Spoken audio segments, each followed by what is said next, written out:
Alright, whoa, I have glare, I'm seeing double vision. Alright, it's time for Shakespeare Henry the Fourth, Part 2, the Hollow Crown version. Yes! Yes, I watched the Hollow Crown. Hey, I wonder if I can put that here. In my books. Get a little, if that works.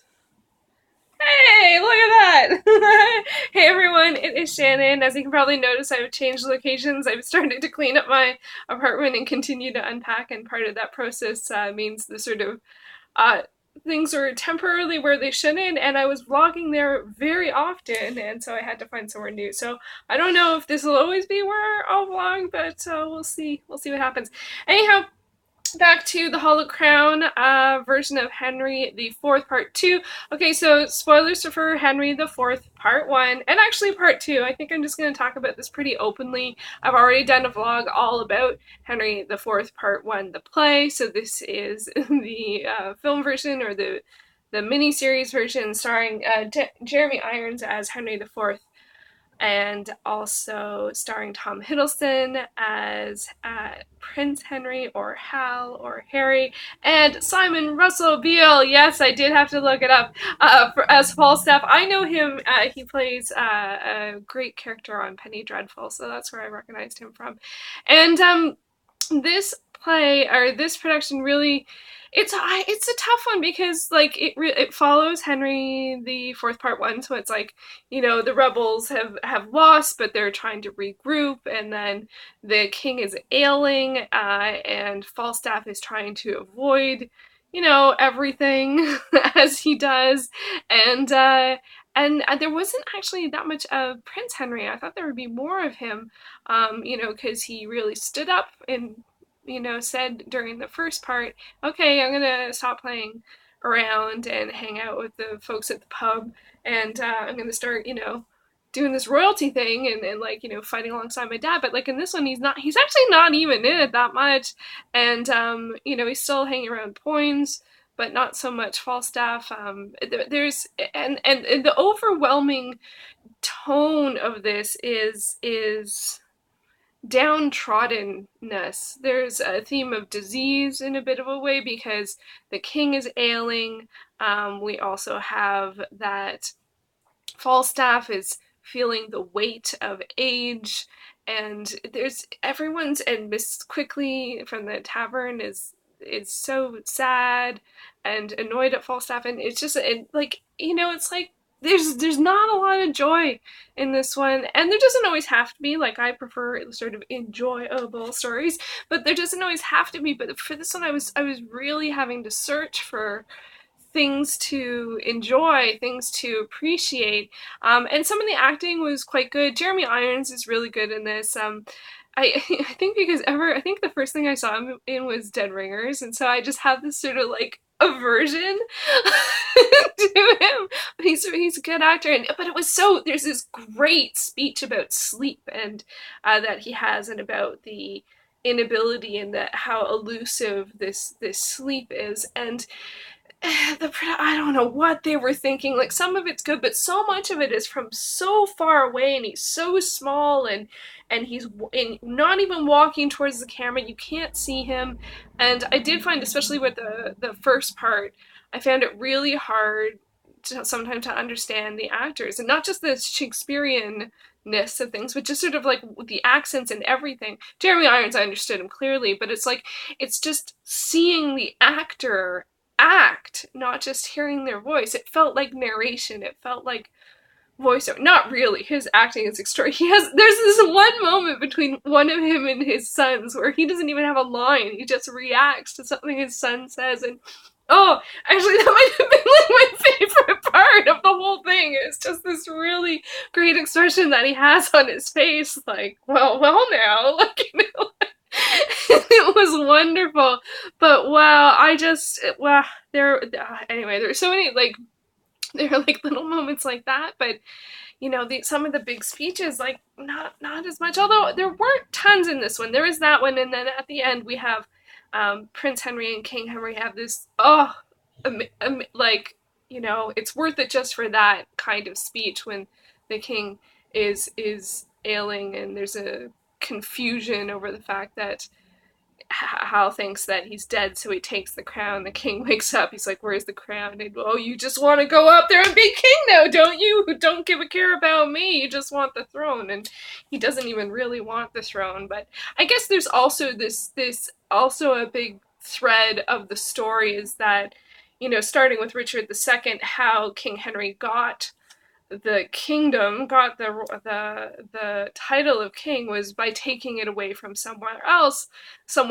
and he's feeling that hopefully his son, is more of a rightful, will have a more rightful reign. He was born as a prince and he grows into becoming the king, whereas Henry Bolingbroke, took it from Richard II. So it's a powerful message, or not message, it's a powerful story. It wasn't played on too much. Like, yeah, I had to search for it when I was reading, and I did read it a bit more in this one. So, but a lot of it's hard. I thought a lot of the sort of tavern scenes would be more jovial, but they're really sad. Like that Miss quickly wants to has Falstaff arrested for owing her money, and then but they're old friends. And then when he goes to see Doll, he's very sad about being old, and Hal overhears him. That's a great scene, actually. The scene between Hal and Falstaff really is good. It really makes sense because one of the other big moments of this play is that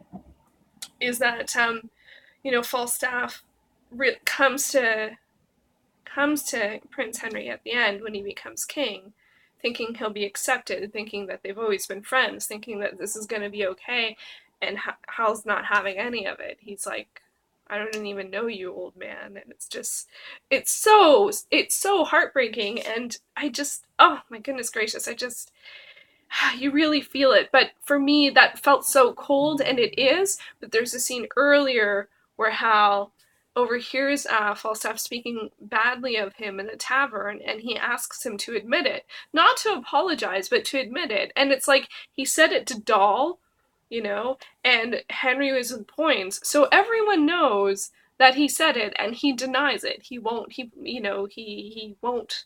admit that he did it. And I think if he did, then Henry would be okay, be like, we're friends again. We can, at least, because there's a lot of playfulness with their characters, like, in the earlier book.